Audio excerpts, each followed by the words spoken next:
네, 안녕하세요. 말씀 묵상학교 세움가정 강사 이창현 목사입니다. 우리 교회 이 말씀 묵상 학교는요, 크게 이 두 가지 단계로 되어 있는데요.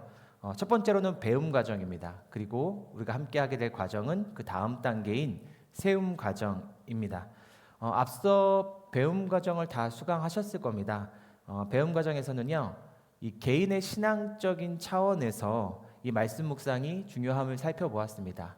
마치 밥을 먹는 것처럼 우리의 생명을 위한 일이고, 그렇다고 한다면 어떻게 밥을 잘 먹고 잘 소화할 수 있는지, 어떻게 말씀 묵상을 해야 하는지 실습해 보는 과정이 이제 배움 과정이었습니다. 자, 그러면 우리가 이렇게 밥을 잘 먹고 성장하면 우리 나이가 다 들어감에 따라서 다른 꿈과 비전들을 갖게 되잖아요. 마찬가지로 잘 말씀 먹고 성장해서 개인의 경건 생활 영역에서 말씀 묵상이 훈련이 되면요, 또 다른 차원의 이제 열망을 품게 됩니다. 그것은 바로 내가 이 말씀에 순종해서 하나님을 기쁘시게 하는 예배자, 하나님이 기뻐하시는 순종의 열매를 거두고 싶다는 그런 새로운 차원의 열망입니다. 이제부터 우리가 함께 할 이 세움 과정은요, 우리의 말씀 묵상이 개인의 신앙의 영역을 넘어서 하나님을 기쁘시게 하는 공적인 삶의 영역으로 성장하기를 돕는 말씀 묵상 학교의 최고급 과정이 되겠습니다. 그러니 기대하는 마음을 먼저 품어주시고요. 또 무엇보다 이 최고급 과정인 만큼 내가 정말 성실하게 한 주 한 주 임하겠다고 하는 책임감 있는 모습으로 본 강의를 수강해 주시기를 부탁을 드립니다. 자, 그러면 교재를 준비해 주시면 좋겠습니다. 우리 이렇게 보라색 교재인데요. 세움 과정의 교재입니다. 제일 먼저 저는 늘 교재를 보면 목차부터 보거든요. 첫 번째 한 페이지를 넘겨서 목차를 보시겠습니다. 네, 가지고 계신 교재 겉표지 한 장을 넘기면 하단에 목차가 있습니다. 찾으셨을 겁니다. 자, 그러면 저와 함께 하나하나 읽어보도록 하겠습니다. 온라인 강의라서요, 읽지 않으시는 분도 계신 것 같은데요, 꼭 읽자고 할 때 읽어주셔야 합니다. 자, 그럼 한번 같이 읽어보겠습니다. 1과 성경 묵상과 신학, 2과 성경 묵상과 하나님의 인도, 3과 성경 묵상과 해석, 4과 성경 묵상과 적용, 5과 성경 묵상과 나눔, 6과 성경 묵상과 공동체. 이렇게 본세움 과정은요, 총 6과로 구성이 되어 있습니다. 이제 제가 이 매과의 핵심 주제에 대해서 설명을 드리려고 합니다. 앞에 간략하게 이 차례에다가 핵심 과정 말씀드릴 때 주제 말씀드리면 한번 적어보시기를 바랍니다. 그리고 매 과를 시작하기 전에 오늘은 이걸 배우는구나, 그렇게 대학에서 나눠주는 커리큘럼처럼 참고하시고 또 먼저 보시고 강의에 참여하시면 조금 더 좋은 길라잡이가 될 수 있을 거라고 생각합니다. 다 적진 마시고요, 제가 말씀드리면 요점만 적어놓고 나중에 이제 길라잡이로 활용해 주시기를 바랍니다. 한번 적어 보십시오. 첫 번째 1과 성경 묵상과 신학에서는 우리의 성경 묵상이라고 하는 것이 단순히 이 성경이라고 하는 책을 읽는 행위가 아니라 그것이 지니고 있는 아주 풍성한 신학적 의미에 대해서 살펴보려고 하는데요. 특별히 신학 중에서도 구원론적 관점에서 이 말씀 묵상의 의미를 살펴보려고 합니다. 다음으로 또 이제 2과 성경 묵상과 하나님의 인도에서는 아마 성경 묵상하시면 가장 많이 질문하시는 것 중에 하나이기도 하고 궁금해하시는 부분인데요. 어떻게 내가 혼자 하는 이 성경 묵상이 나의 자의적인 해석이나 개인적인 확신이 아니라 하나님의 뜻을 깨닫는 길이 될 수 있는가? 그러기 위해서는 아주 기초적이고 기본적으로 지켜야 할 몇 가지 기준들이 있는데요. 그런 기준을 좀 살펴보고자 합니다. 다음으로 3과 또 4과에서는 조금 더 본격적으로 성경 묵상이 문자 그대로를 받아들이는 것이 아니라 일종의 해석이 필요한 행위인데 어떻게 우리가 이것을 바르게 해석할 수 있는지, 또 그렇게 해석한 것을 내 삶에 적용해 볼 수 있는지 아주 실제적으로 커리큘럼 중에 실습하는 부분이 되겠습니다. 다음으로 5가와 6가는 저 개인적으로는 본 세움 과정의 목표이자 열매가 아닐까 싶은데요. 우리의 말씀 묵상, 개인의 경건 생활이란 말입니다. 그런데 이것이 개인의 어떤 영적인 성장을 넘어서 교회를 세우고 이웃들과 평화를 이루는 공적인 사역이 될 수 있는지 그것을 좀 살펴보고자 합니다. 그래서 본 강의의 강사로서 기대하는 것은요, 이 최고급 과정을 마친 우리 성도님들이 말씀을 먹고 또 그것을 친구들과 또 교우들과 나눌 때 사도행전 2장의 역사가 그 현장에서 일어나는 것입니다. 제가 기대하는 마음으로 읽어드릴 테니까요, 우리 성도님들께서는 기도하는 마음으로 다 같이 들어주시고 아멘 해주시면 감사하겠습니다. 사도행전 2장입니다.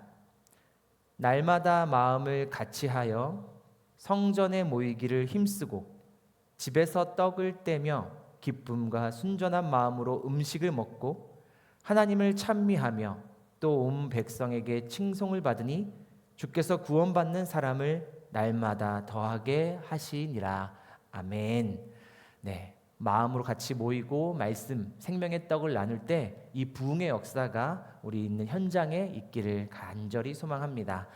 네, 이렇게 총 6개의 과정을요 4번의 세션에 걸쳐서 진행하게 될 겁니다. 오늘 첫 주에는 간략한 오리엔테이션과 1과까지, 그리고 다음 둘째 주에는 2과, 셋째 주에는 3과와 4과, 마지막 넷째 주에는 5과와 6과까지 총 4번의 세션에 걸쳐서 총 6과를 다 맞춰보도록 하겠습니다. 제가 준비하다 보니까요, 이게 생각보다 속도도 굉장히 빠르고 꽤 많은 양을 소화하셔야 합니다. 신학적으로도 그렇고요, 실습적인 면에서도 양이 꽤 많이 있더라고요. 단단히 마음 먹고 고급반이니까 큰 맘 먹고 수강해 주시기를 바랍니다.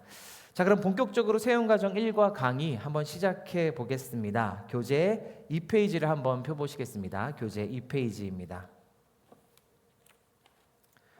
네, 교재 2페이지. 네, 쪽수가 적혀 있지는 않은데요, 3페이지 전장에 있는 페이지입니다.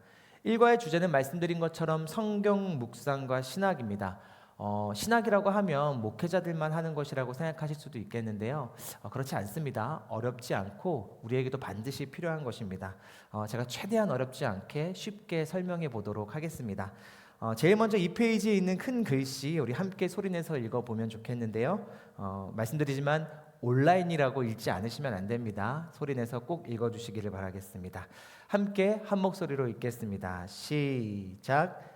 성경 묵상은 구원받은 하나님의 백성이 날마다 말씀과 기도를 통해 하나님의 통치를 받고 하나님과 교제하는 믿음의 행위입니다. 우리는 성경 묵상을 통해 더 풍성한 삶을 살고 온전한 예배를 드릴 수 있습니다. 네. 이 문장에 오늘 배울 모든 것들이 다 들어있는데요, 저와 함께 간단히 문장을 먼저 살펴보겠습니다. 동그라미를 좀 쳐주시면 좋겠는데요, 첫 번째 동그라미는 구원받은 하나님의 백성의 동그라미를 쳐주십시오. 구원받은 하나님의 백성에 크게 동그라미 쳐주시고요. 다음으로는 믿음의 행위, 믿음의 행위 찾으셨나요? 믿음의 행위에 동그라미를 이렇게 쳐주시면 되겠습니다. 이 문장 안에 오늘 우리가 배울 모든 것들이 다 들어있습니다. 첫째로는 말씀 묵상은 누가 하는 것이냐? 누가 합니까? 첫 번째 동그라미죠. 구원받은 하나님의 백성이 하는 것이 말씀 묵상입니다. 자, 그렇다면 조금 더 구체적으로 우리가 물어봐야 할 것이 있습니다. 도대체 구원은 무엇이고 말씀 묵상이 구원과는 무슨 관계가 있는 것인가? 이런 질문들에 대한 신학적 대답을 한번 살펴보도록 하고요. 다음으로 말씀 묵상은 그럼 무엇인가? 두 번째 동그라미입니다. 믿음의 행위입니다. 그렇다면 어떤 행위가 있으면요, 행위에는 반드시 결과가 있습니다. 우리의 이 믿음의 행위, 말씀 묵상이라고 하는 개인 경건 생활의 결과는 무엇일까요? 우리가 이 믿음의 행위를 할 때에 그 결과는 두 가지인데요, 첫 번째로 하나님의 다스림을 받게 되고요, 또 하나님과 사귐을 누리게 됩니다. 단어로 이야기하자면 통치와 사귐인데요, 우리가 말씀 묵상하게 될 때 이건 단순한 책 읽기가 아니라 하나님과 나 사이에 일어나는 역사가 있습니다. 첫째로는 바로 하나님의 통치를 받게 되고, 다음으로 하나님과 사귐을 누리게 됩니다. 그렇게 이 교제가 시작되고 다스림을 받게 되면요, 우리의 삶이 어떤 열매가 있느냐 더욱더 풍성해진다라고 이야기하는데요. 더 신학적으로는 우리의 삶이 예배가 되는 겁니다. 자, 정말 그러면 말씀 묵상, 정말 이렇게나 대단한 믿음의 행위이고 큰 열매가 있는 것인지 우리가 하나하나 살펴보도록 하겠습니다. 제일 먼저 구원은 무엇인가? 우리 3페이지로 넘어가겠습니다. 3페이지 1번입니다. 맨 위에 성경 묵상과 구원입니다. 구원. 신학에서도 굉장히 중요한 주제여서요. 하나의 큰 범주를 형성하고 있을 만큼 구원론이라고 해서 정말 중요한 범주인데요. 한번 제가 성도님들에게 단도직입적으로 여쭤보고 싶습니다. 성도님들, 구원은 무엇입니까? 우리 성도님들은 구원을 무엇이라고 생각하십니까? 기독교에서 말하는 구원, 가장 많이 알려진 바대로 또 전통적으로 많이 알고 계신 구원이라고 하면 아마도 제일 유명한 거는 이것이죠. 우리가 이 땅을 살다가 죽은 후에 가는 천국을 먼저 떠올리게 되는 것이 사실입니다. 이렇게 천국을 시간상으로 나의 인생에 있어서 미래에 있을 일, 내가 미래에 살게 될 세상으로 바라보는 관점을 한문으로 많이 아실 것 같은데요. 올 내자에 세상 세자, 다가오는 세상이라고 해서 내세적 구원관이라고 이야기를 합니다. 물론 우리는 이처럼 내가 죽어서 가게 될 세상, 앞으로 있을 세상, 그 구원을 그 천국을 믿기도 합니다. 그런데요, 이것이 기독교에서 말하는 구원의 전부는 아닙니다. 분명 우리는 내가 죽어서 가는 천국을 믿지만요, 그것이 우리 기독교에서 이야기하고 있는 구원의 전부가 아니라는 겁니다.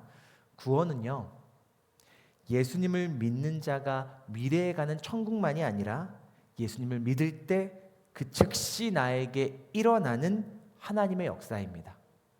먼 미래에 있는 일이 아니라요, 예수님을 믿을 때 그 즉시 일어나는 것이 하나님의 구원의 역사입니다. 한번 생각해 보십시오.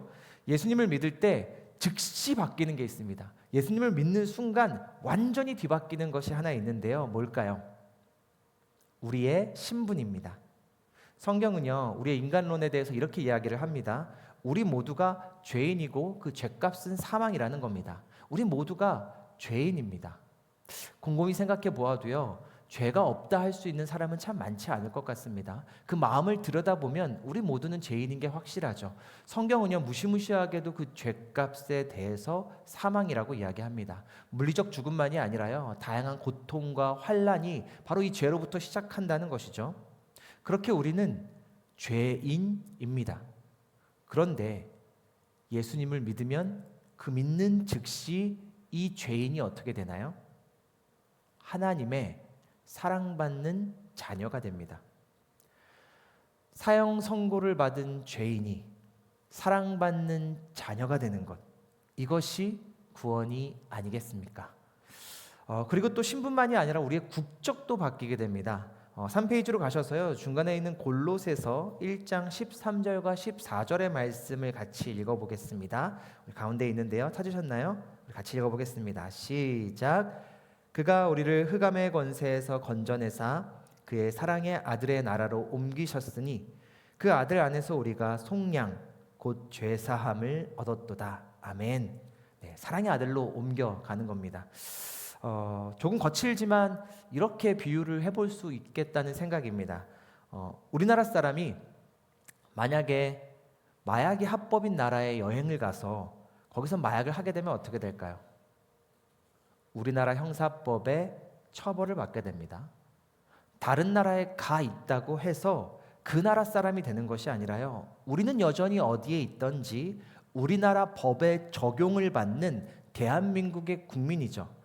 마찬가지로 그리스도인들은요, 지금 우리가 비록 이 땅을 살아가지만 여전히 여기에서도 하나님의 법의 적용을 받으며 하나님이 우리의 왕으로 모시고 그분의 통치를 받을 때 우리는 천국 백성, 그 나라의 사람들인 겁니다. 그래서 세상을 움직이는 여러 가지 흑암의 권세들, 어둠의 권세들, 혼란의 권세들, 예를 들면 힘과 명예와 물질, 또 그것을 탐하는 인간의 욕심, 그것의 지배를 받는 것이 아니라요, 우리는 거룩하신 하나님의 말씀에 통치를 받습니다. 말씀 묵상은 바로 그런 겁니다. 그렇기에 우리는 말씀 묵상을 통해서 하나님의 말씀에 그 순종함으로 하나님의 다스림을 받는 천국 백성이라는 겁니다. 기독교에서 말하는 지금 이 땅에서 사는 천국이라는 의미는요, 말씀에 순종하는 삶, 세상의 다양한 지배에 지배받는 것이 아니라 말씀이 나를 다스리는 삶을 이야기합니다. 심지어 우리 방금 읽었던 이 골로새서의 말씀, 바울이요, 감옥에서 쓴 말씀입니다. 감옥에 갇혀 있는 상황이었습니다. 바울은 비록 그 자신이 감옥에 갇혀 있고 앞으로의 미래를 장담할 수 없는 상황이었지만 그럼에도 불구하고요, 바울은 그 안에서 복음을 전할 수 있고 말씀을 묵상할 수 있고 말씀에 순종할 수 있다는 그 사실 때문에 나는 구원받은 하나님의 백성이다.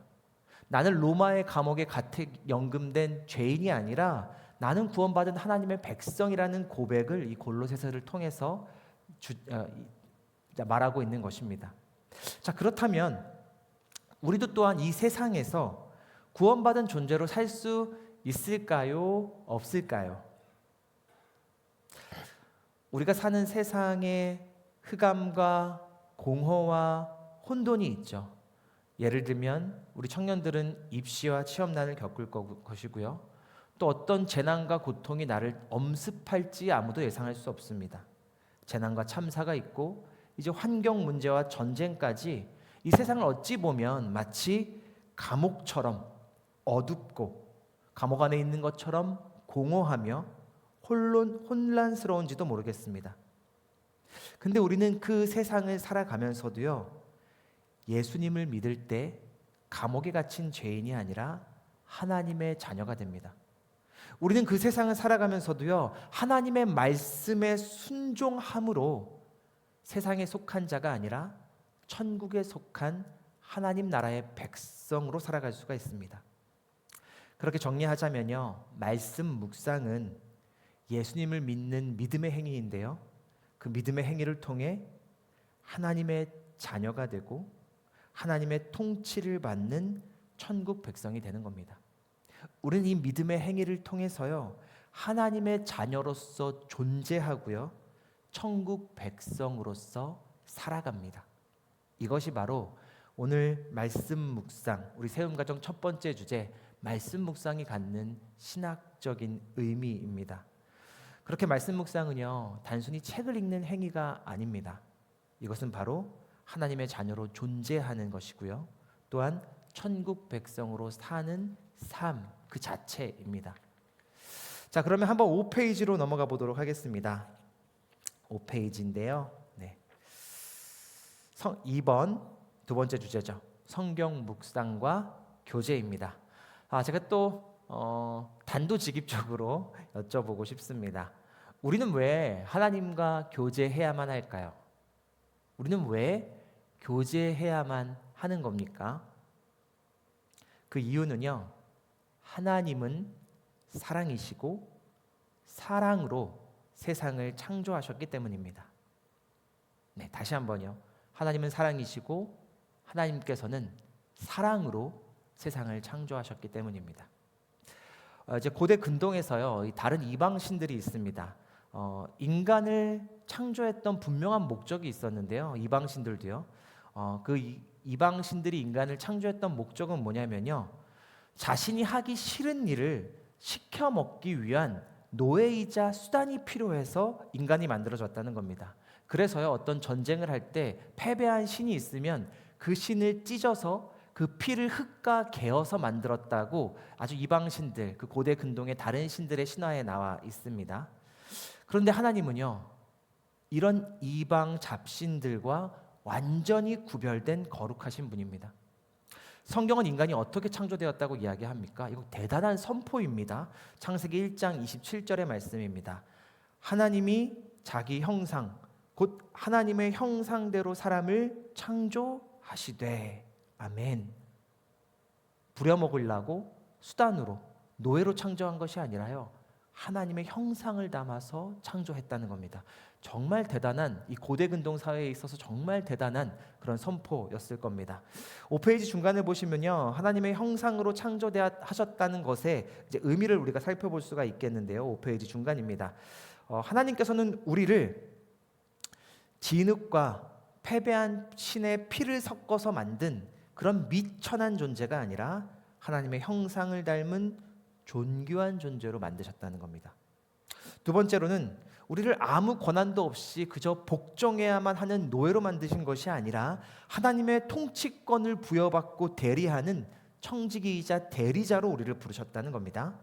다음 세 번째는 하나님에게 우리는 그가 부려먹는 도구나 수단이 아니라 그가 사랑으로 대하는 자녀로 우리를 창조하셨다는 겁니다.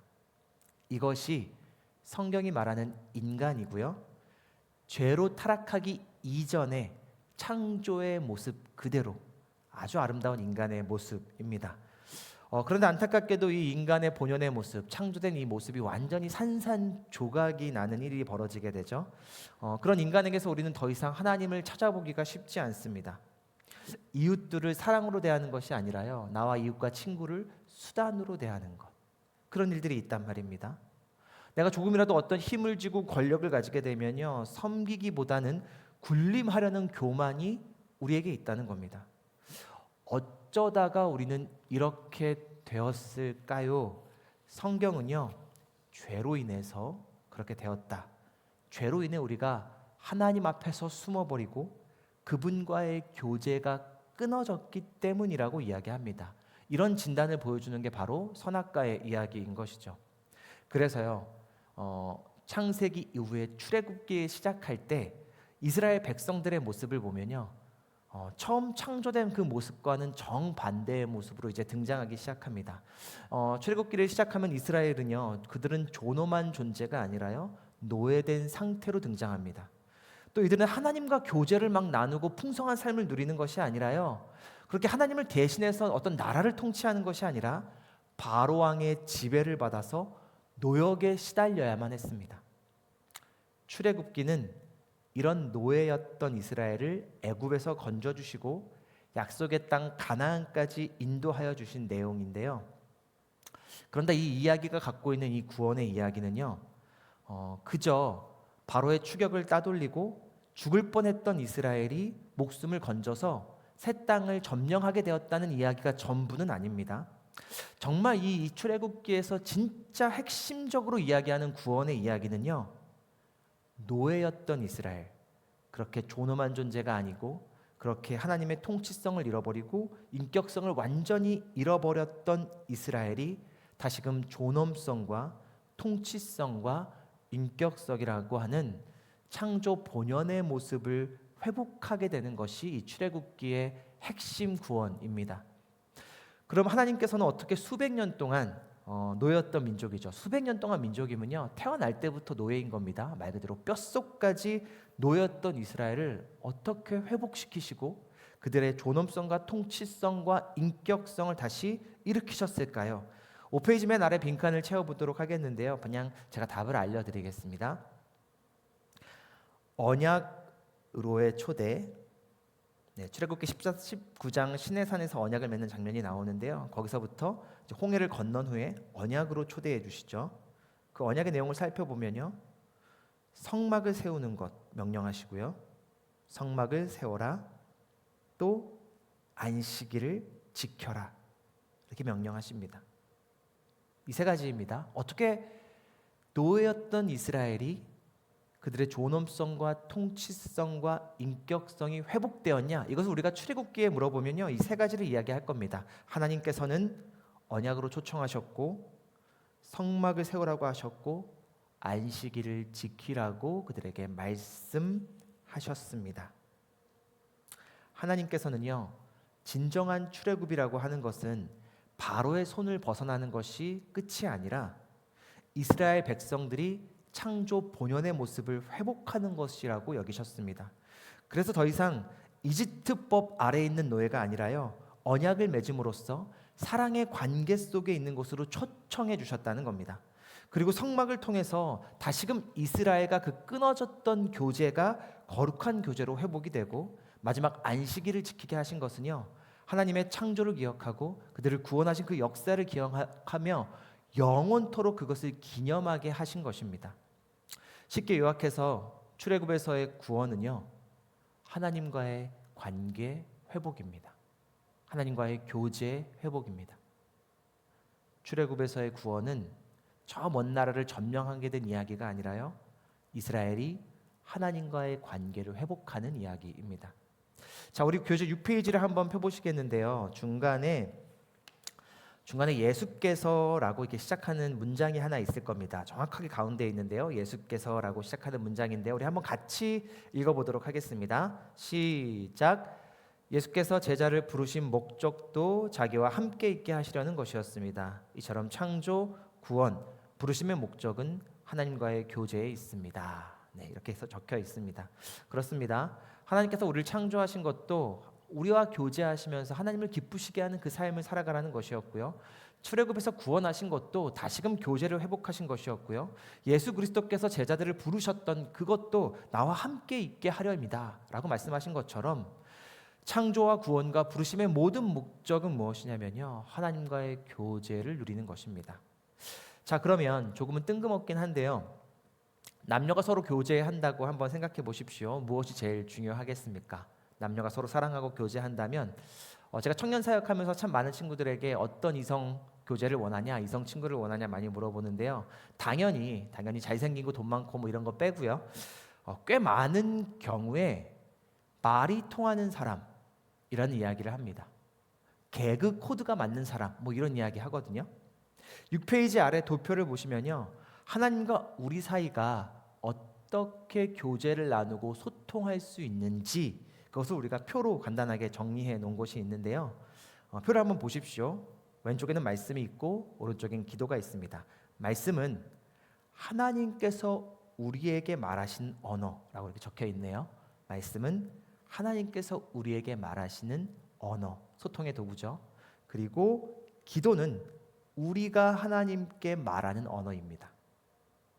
그래서 우리는 말씀 묵상과 기도를 통해서 하나님과 교제하고, 하나님께서 우리를 창조하신 목적, 우리를 구원하신 목적, 예수 그리스도께서 우리를 부르신 목적인 하나님과의 교제를 회복할 수 있습니다.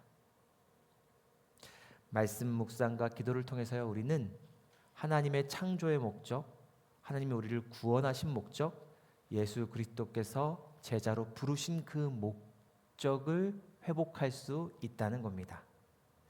자, 그러면 하나님과 소통하고 교제하며 나와 하나님 그 사이가, 그 교제가 회복될 때 우리의 삶이 얼마나 풍성해지고 나아가 거룩한 예배가 될 수 있는지를 한번 같이 살펴보려고 하는데요.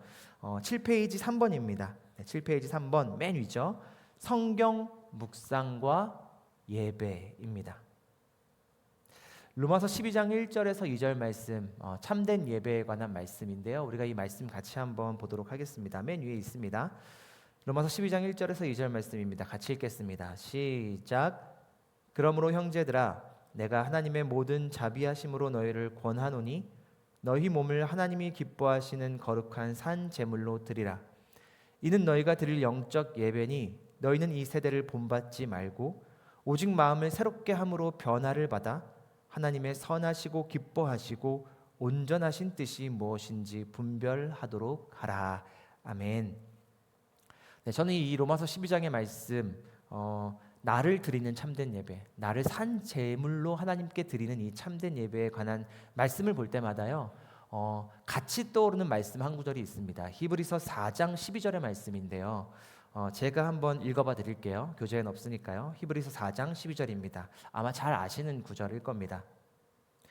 하나님의 말씀은 살아있고 활력이 있어 좌우에 날선 어떤 검보다도 예리하여 혼과 영과 및 관절과 골수를 찔러 쪼개기까지 하며 또 마음의 생각과 뜻을 판단하나니. 아멘. 네, 나를 산 제물로 주님 앞에 드리는 것이 참된 예배인데, 이 제물이요, 하나님 앞에 쪼개지는 것은 예리한 하나님의 말씀에 나를 드리는 헌신과 순종이라는 겁니다. 우리는 말씀을 단순히 읽는 것이 아니라요, 말씀에 순종함으로 이 세대가 아니라 거룩하신 예수님을 본받습니다. 나아가 우리는 세상의 여러 가지 통념들과 관념들, 세상의 방식에 맞춰서요, 우리는 나를 거기에 끼워 맞추며 진화하는 것이 아니라요, 언제나 우리는 매 순간 말씀에 순종함으로 진리와 생명의 말씀으로 창조됩니다.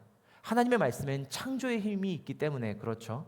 그렇게 우리가 말씀을 묵상한다는 것은요, 단순한 독서 행위가 아니라 믿음의 행위입니다. 그리고 신학적으로는 나를 하나님께 드리는 순종의 첫 걸음이고요, 나와 하나님의 관계가 회복되는 치료의 시작이며, 내 삶이 하나님을 기쁘시게 하는 예배로 창조되는 행복한 삶으로의 초대입니다. 네, 오늘의 주제이기도 한데요, 천천히 제가 다시 한번 읽어드릴 테니까요, 한번 옆에 적어두셔도 좋겠습니다.